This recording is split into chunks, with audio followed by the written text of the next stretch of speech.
Hola, bom dia. Hello to all my friends in Portugal.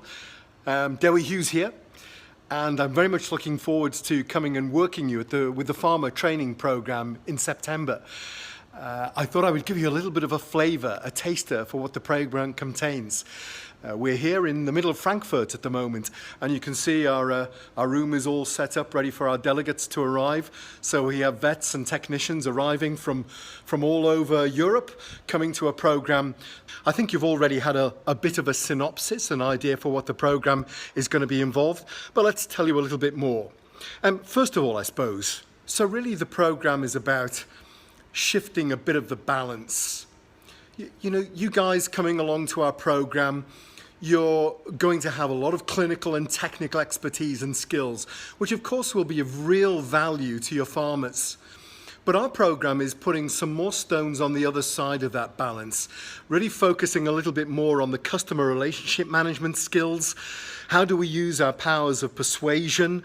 How do we use the knowledge that we've got up here to be able to persuade our farmers, our clients, to be able to take up our advice, to take on board our guidance, our protocols, our recommended interventions and diagnostics. So really it's about redressing the balance a little bit. I suppose there are a few elements. The first module that we'll be dealing with is adapting our styles. We'll be using a model called Insights. This is us knowing and learning a little bit more about our own personality styles. What makes us up as people? How do other people see us perhaps? And how do we need to, change our style depending on the type of farmer that we're actually dealing with? How do we diagnose what personality type they are in order to make our style different and effective? Secondly, we'll be talking a little bit more about, here we go. So next we'll be talking a little bit more about the psychology of our customers. What is it that makes them tick? What is it that makes them trust our advice? You know, it's true, isn't it, that when people like us and they feel they have good rapport with us, they're much more likely to trust us. So what is it we can do to help make them trust us earlier?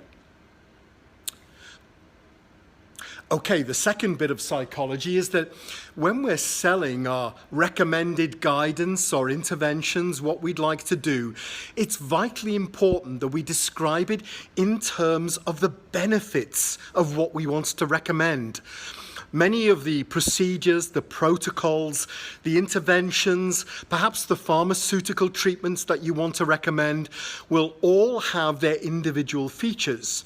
It's important that we stress the benefits.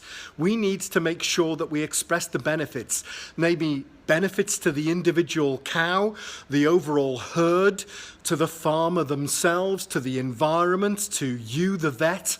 So how is it that we get better at explaining the benefits and really selling those benefits as to what we do? What value do we bring as a trusted advisor? And then finally, I suppose that we have to be able to deal with objections.